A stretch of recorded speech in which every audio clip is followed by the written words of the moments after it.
When Pam Bondi walked through the park that afternoon, she had no idea she was about to witness an act of cruelty that would stop her in her tracks. A group of teenagers thought they could get away with bullying a blind girl, mocking her, stealing her cane, and humiliating her in front of a silent crowd.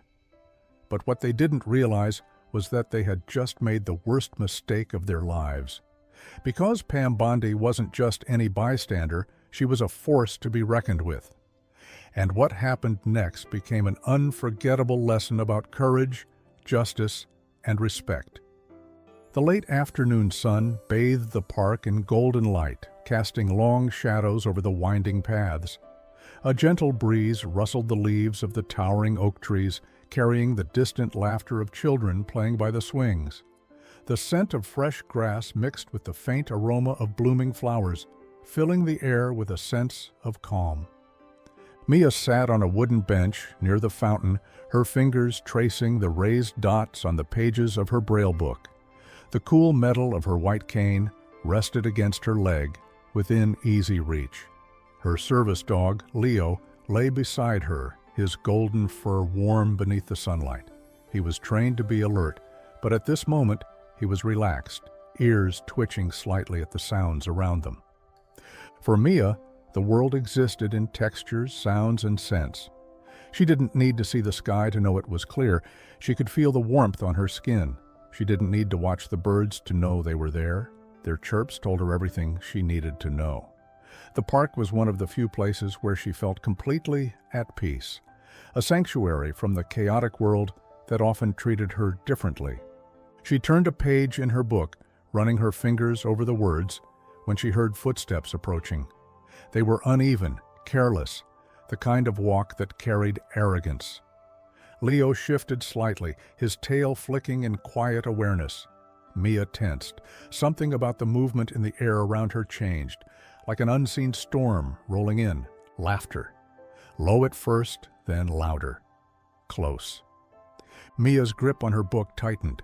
Her instincts told her she was no longer alone. The sound of scuffed sneakers and muffled chuckles grew nearer. Mia didn't need to see them to know what kind of people they were. She could hear it in their tone, the sharp-edged amusement laced with something cruel. Tyler, the ringleader, stopped a few feet away, his smirk audible in his voice. "Well, what do we have here?" he drawled, nudging Jake with his elbow. Jake, always quick to follow Tyler's lead, snorted. "Looks like she's having story time," with her fingers. Maddie, the only girl in the group, folded her arms, eyes scanning Mia with interest.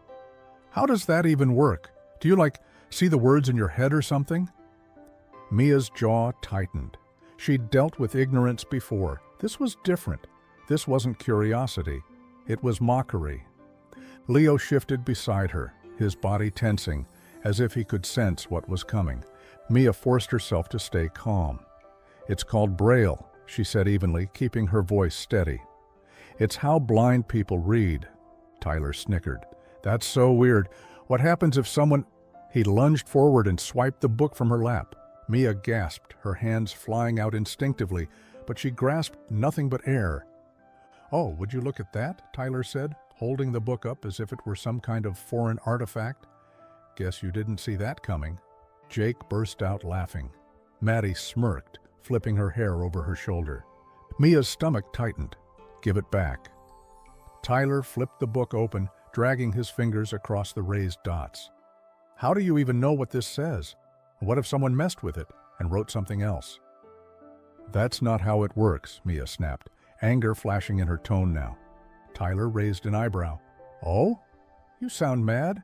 What are you going to do about it?" Mia clenched her fists, trying to control her breathing. She had been through worse, but that didn't mean it hurt any less. Jake nudged the book toward Maddie, who caught it with a smirk. "Go long," she teased. Mia's heart pounded. She could hear the pages fluttering as the book was tossed between them, her only connection to the words inside slipping farther away. The park had always been her sanctuary, but now it felt like a cage, and she had no way to escape. Mia lunged forward, her hands grasping at empty air as her braille book sailed through the air. The familiar weight of it was gone, stolen by the cruel hands of the teenagers circling her. "Please, just give it back," she said, her voice taut with frustration. But her words only fueled their amusement. Tyler caught the book midair and twisted it between his fingers. "What's the big deal? It's just a bunch of dots. It's not like you can even tell if we're messing with it." Maddie giggled as she snatched it from him, running her fingers sloppily across the pages. "Yeah, what if we're writing something new for you? Maybe we should add some pictures, huh?" Mia's chest tightened. She could feel her pulse in her ears, her face burning with a mix of anger and helplessness. She could handle words. She'd been dealing with them her whole life. But this was different. This was control being taken away from her. "Relax," Maddie taunted, tossing the book back to Jake, who almost dropped it. "We're just helping you see the world better." Mia clenched her fists, keeping her breathing steady. They wanted a reaction. They wanted her to panic, to cry, to break. She refused to give them that satisfaction. But then they turned to Leo. Tyler let out a sharp whistle, stepping closer. "Yo, does this thing even do anything? What if he just ran off, huh?" Leo stiffened, ears flicking toward the sound, but his training held. He remained seated, his eyes locked on Mia, his instincts fighting against the distraction. Jake snapped his fingers near Leo's face, laughing. "What's wrong, buddy? You only listen to the blind girl?" Mia whipped her head toward the sound, her protective instincts surging. "Don't touch him!" Tyler smirked. "Oh, relax. We just want to see if he's really loyal." Mia gritted her teeth. This wasn't a joke. This was her lifeline, her independence, her safety, and they were toying with it like it was a game. She didn't know what to do. And the worst part? No one was stopping them. The laughter wasn't just between the three bullies anymore. The sound of their taunts carried through the park, drawing eyes from the nearby walking path and playground. People noticed. But no one stepped in. A young mother holding her toddler's hand gave the scene a glance before turning away, murmuring something to herself. Her little girl tugged on her sleeve, asking a question, but the mother hurried her along, shaking her head. An older man on a nearby bench sighed, his fingers tightening around his newspaper. He shook his head, clearly disapproving, but didn't move. His face said it all. Not my problem. At a picnic table a few feet away, a group of teenagers paused their conversation, their gazes flicking toward Mia. One of them, a girl with a ponytail, frowned, her grip tightening on her soda cup. "That's messed up," she muttered. "Yeah, but what can we do?" Her friend shrugged, barely looking up from his phone. "Not our fight." Mia's heart pounded.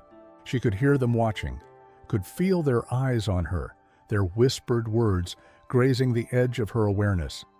They knew this was wrong. They all knew. Yet no one moved. A young woman in a denim jacket sat on a bench across the path, her phone in her hands. She was recording. Mia could hear the faint click of her camera's shutter, the slight rustle of movement as she adjusted her angle. Mia's throat tightened. She wanted to scream, "Help me, say something, do something." But instead, she just stood there, trapped in the moment, her lifeline, a service dog, being taunted, her book stolen, her dignity tossed between careless hands. And all the world did was watch. No one spoke up, no one intervened. They were all spectators to her humiliation. And the worst part, she wasn't surprised.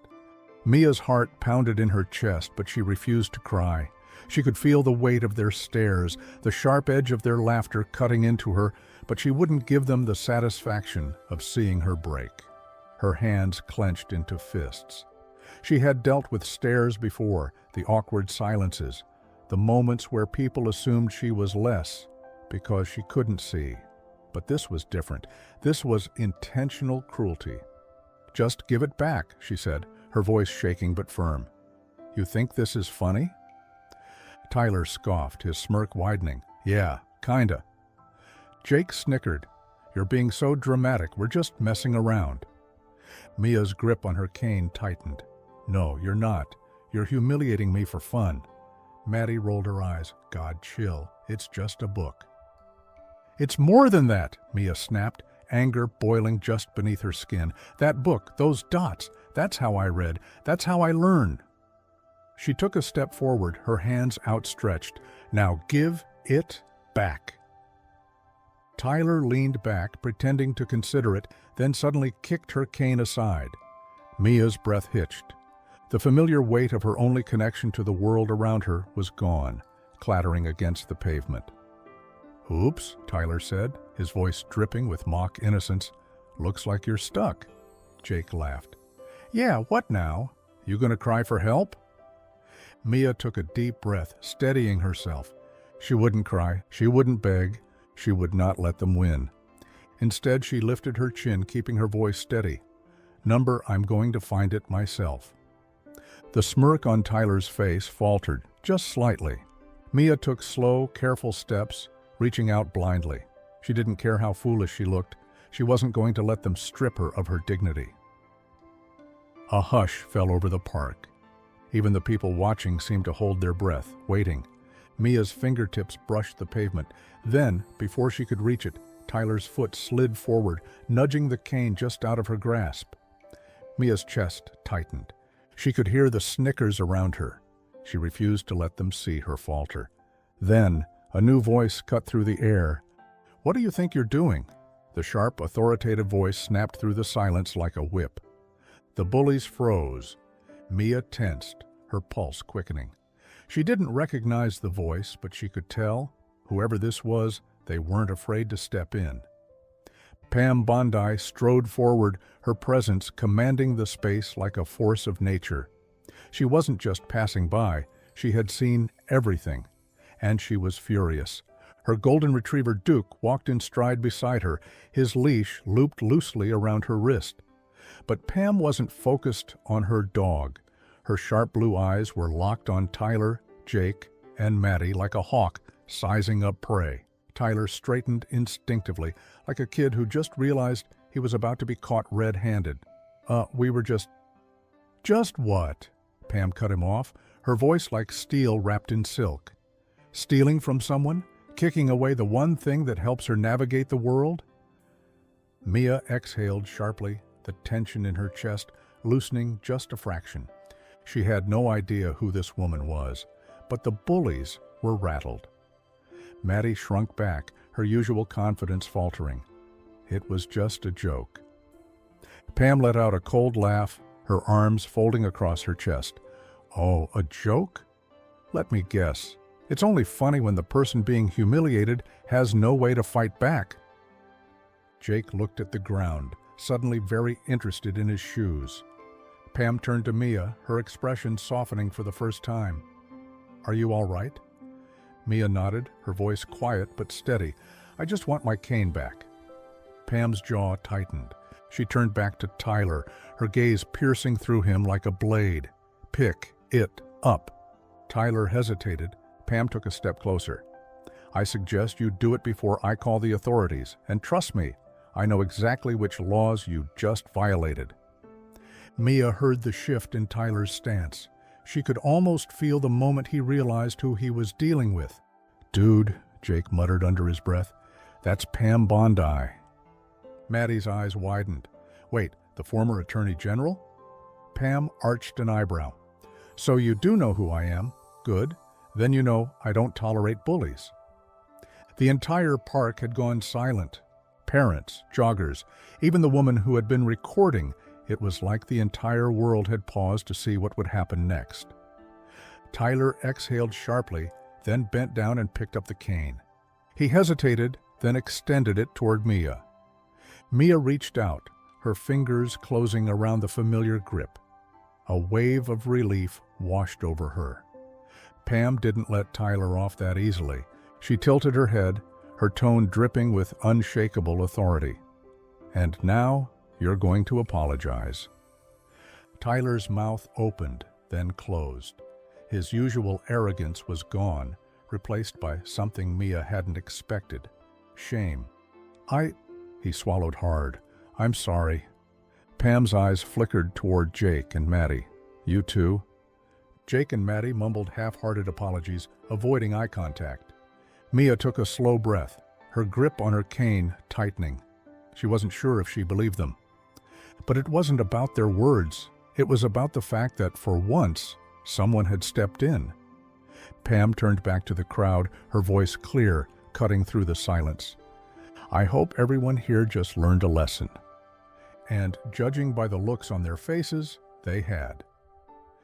Pam took another step forward, her presence casting a long shadow over the trio of teenagers.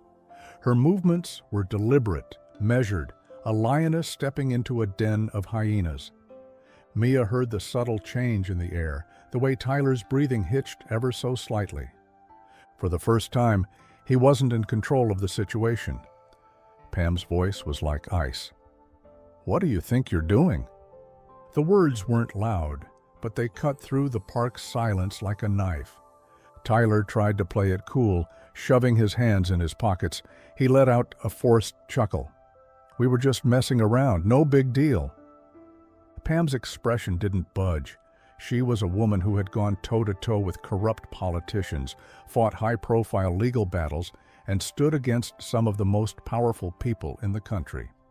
And now, she was focused on him. "Messing around?" she repeated, her voice steady. "You call taking a disabled girl's cane and mocking her a joke?" Jake shifted uncomfortably. Maddie avoided eye contact. Tyler tried again, his voice a little less confident now. "Look, we weren't trying to hurt anyone." Pam scoffed. "Oh, really?" She turned to Mia. "Are you hurt?" Mia exhaled, gripping her cane tighter. "No," she said honestly, "but that doesn't mean they didn't mean to humiliate me." Tyler flinched. Pam gave a slow, deliberate nod. "That's what I thought." The park was still. People were watching. Some had their phones out now, recording, not because of the bullying, but because they sensed something big was happening.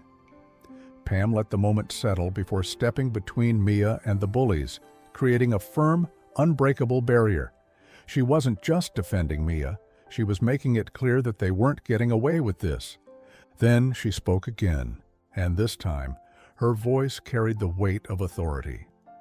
Pam crossed her arms, her piercing gaze locked onto the bullies. The shift in power was instantaneous. Tyler, Jake, and Maddie were no longer the ones in control. They were trapped under her scrutiny, shifting like caged animals.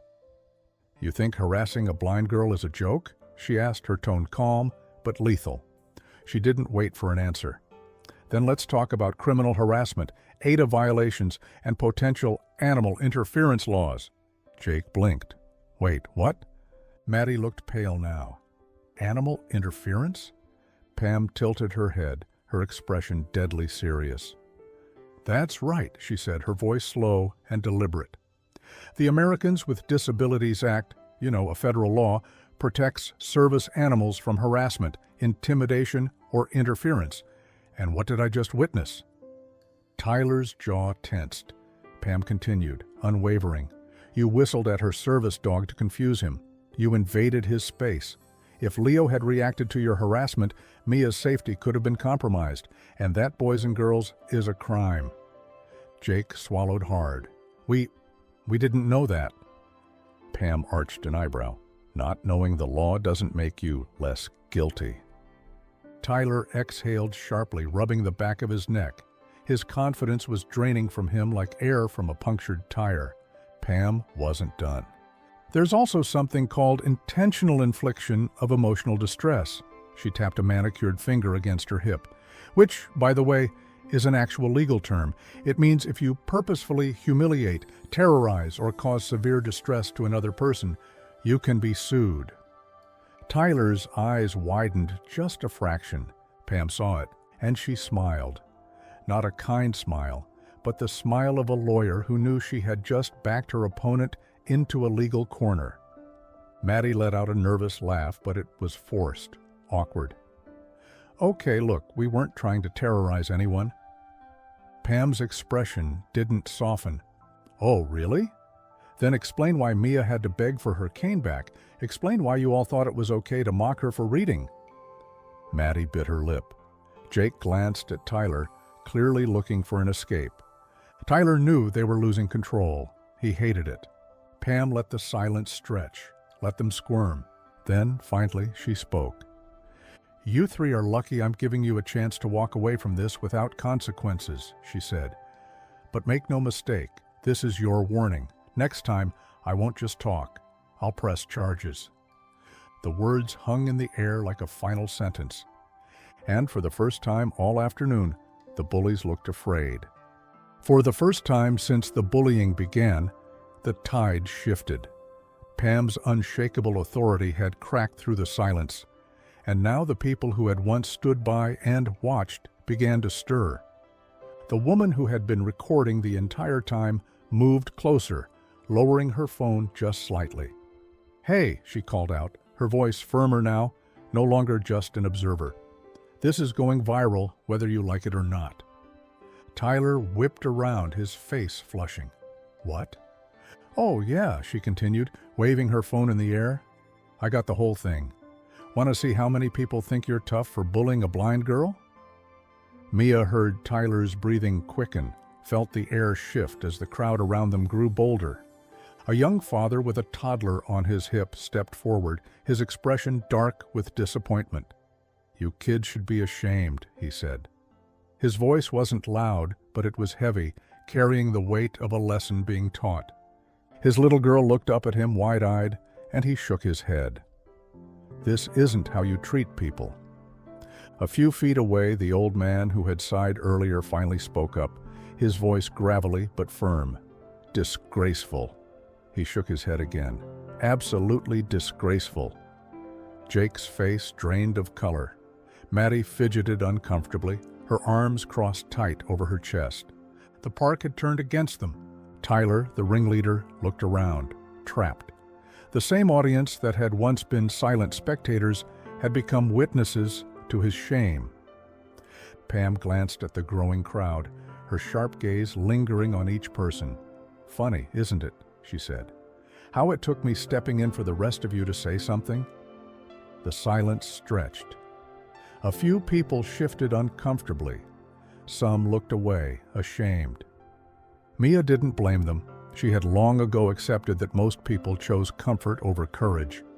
But today was different, because finally someone had stood up for her, and now the bullies were outnumbered.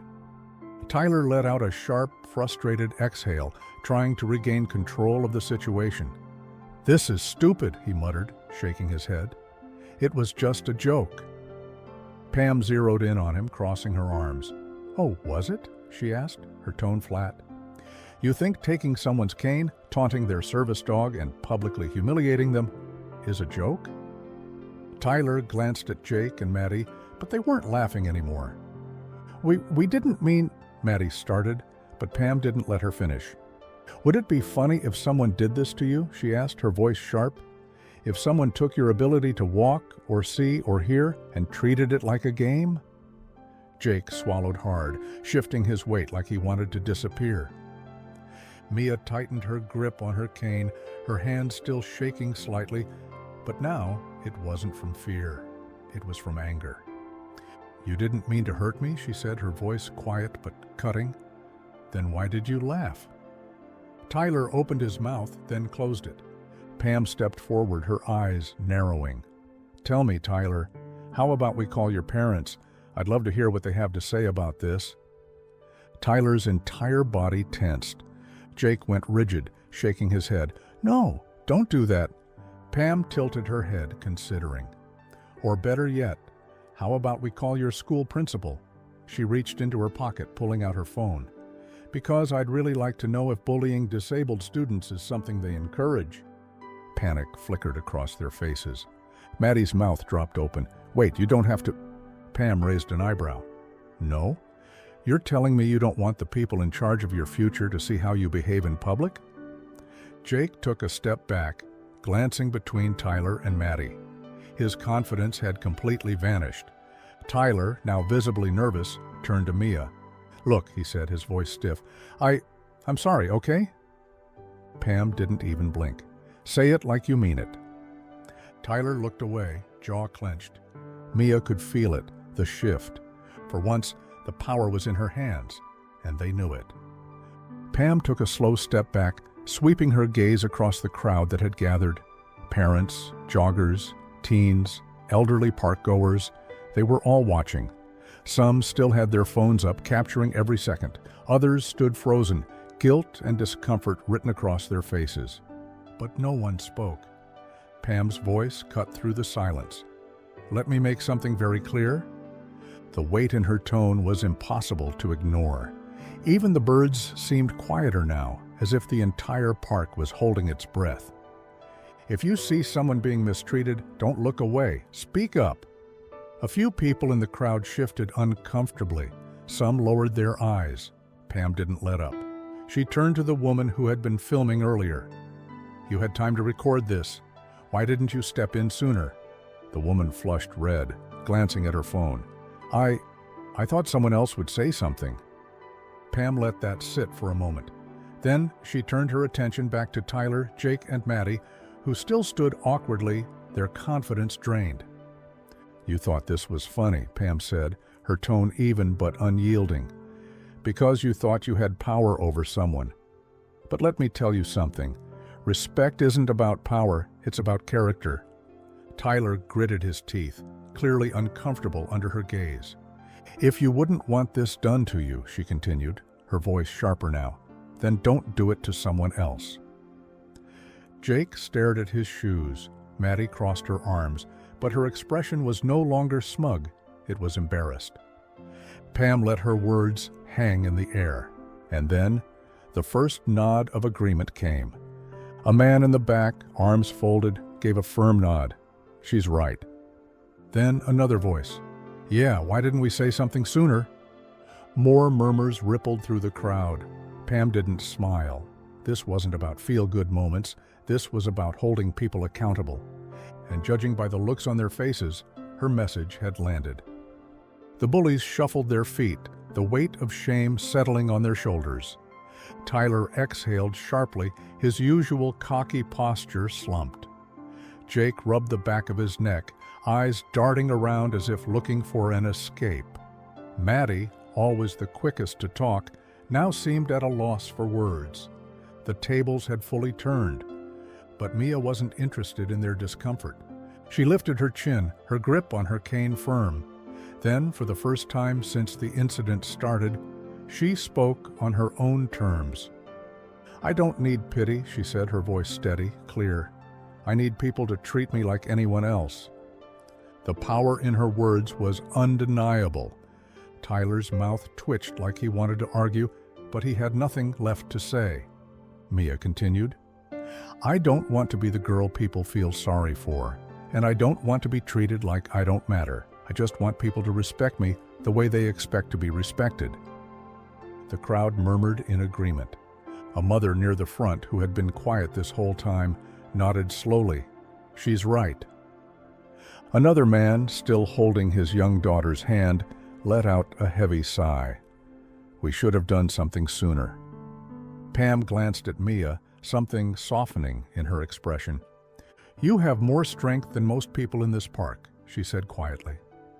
Mia tilted her head toward her, listening. Pam turned back to the crowd. "And she's right. Respect isn't a favor. It's not something you give only when it's convenient. It's a standard." A few people clapped, hesitant at first, then more. And suddenly the park, the same park that had let this happen in silence, was showing support.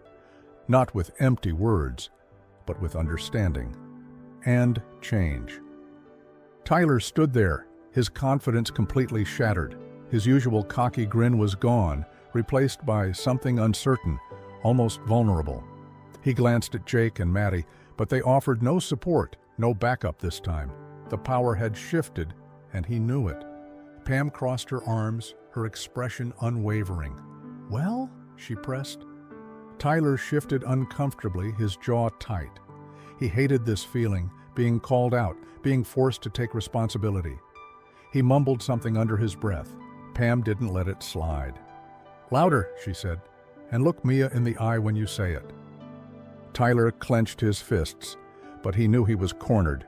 Slowly, reluctantly, He lifted his gaze toward Mia. "I'm sorry," he said stiffly. For taking your stuff and for, I don't know, being a jerk." Pam narrowed her eyes. "Not good enough." Mia tilted her head slightly, her fingers gripping her cane. She didn't need to see Tyler's face to hear the struggle in his voice. She let the silence stretch, forcing him to sit with his discomfort. Finally, he sighed, defeated. "I'm sorry," he said again, this time with a little more weight behind it. "For everything." Mia nodded once, but there was no warmth in her voice when she responded. "Good." Jake and Maddie scrambled to pick up her things, placing her cane and braille book carefully in front of her. It was a stark contrast to how they had been tossing it around earlier. Mia ran her fingers over the book's cover, making sure it was hers, then folded her cane and placed it beside her. She took a deep breath. She could feel the crowd watching, waiting to see if she would forgive them, let them off the hook. Instead, she looked straight ahead and said, "I hope next time you choose to be better." Tyler swallowed hard. He didn't argue, because he knew she was right. The bullies didn't say another word. They just turned and walked away quickly, their heads down, their footsteps heavy with shame. Tyler didn't even try to regain his bravado. He just wanted to disappear. Jake shoved his hands in his pockets. Maddie rubbed her arms like she was cold, sneaking one last glance at Mia before following the others. No cocky remarks, no parting shots, just silence. Pam let them go. She knew that today would stick with them far longer than any lecture or punishment ever could. Once they were gone, she turned back to Mia, her sharp expression softening. She knelt beside her, leveling their height. "You okay?" Pam asked, her voice gentler now. Mia sat for a moment, feeling the warmth of the sun on her face, the presence of Leo beside her, solid and unwavering. Then, for the first time since the bullying started, she let out a faint smile. "Yeah," she said quietly. "Thanks for stepping in." Pam gave a small chuckle, ruffling Leo's fur. The golden retriever wagged his tail, leaning into the touch. Then Pam reached into her pocket and pulled out a business card. She placed it in Mia's hand, closing her fingers around it. "If this ever happens again," Pam said, her voice firm, "call me." Mia ran her fingers over the raised lettering. Pam Bondi, attorney, advocate, protector. Mia nodded, slipping the card into her pocket. She didn't need a hero. She never had. But knowing someone was on her side, that made all the difference. The crowd didn't disperse right away. People lingered, some shifting awkwardly, others exchanging quiet words. The weight of what had happened still hung in the air, heavy and unshakable. Parents held their children a little closer. Teenagers who had once laughed at the sidelines now looked uneasy. Mia could feel the change. It was subtle, but it was there. She tilted her head slightly, listening to the murmurs of conversation. Someone whispered, "I should have spoken up sooner." Another voice, softer, admitted, "I won't stay silent next time." Pam stepped forward one last time, her presence still commanding the space. She looked over the crowd, her gaze sharp yet measured. And then she spoke the words that would stay with them all. "Kindness isn't optional. It's what separates good people from cowards." Silence followed. The message sank in, deeper than any lecture ever could. Pam nodded once, her job here done. Then she turned to Mia. No words were needed. Mia simply smiled, a little taller now, feeling something she hadn't felt when she first sat on that bench. Seen, respected, unafraid. Pam gave Leo one last pat, then walked away, her golden retriever trotting beside her. The crowd slowly began to break apart, but the atmosphere had changed.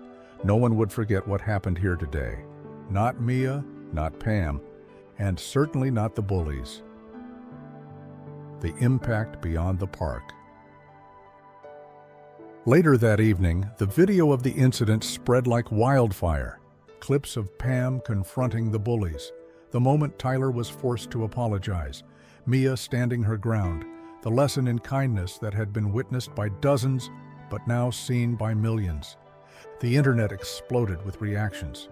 This is why we need more people like Pam Bondi. Mia is stronger than all three of those kids combined. If you don't stand up to bullies, you're just as bad as them. The conversation grew. People debated bullying, disability rights, and the importance of stepping in. Advocacy groups shared the video. Schools began discussing bystander intervention. The message spread far beyond the park, reaching people who had never even considered what it was like to be in Mia's shoes. And somewhere, in a quiet corner of the internet, a new conversation started, a conversation about character, about doing the right thing when no one else will, about the true measure of a person.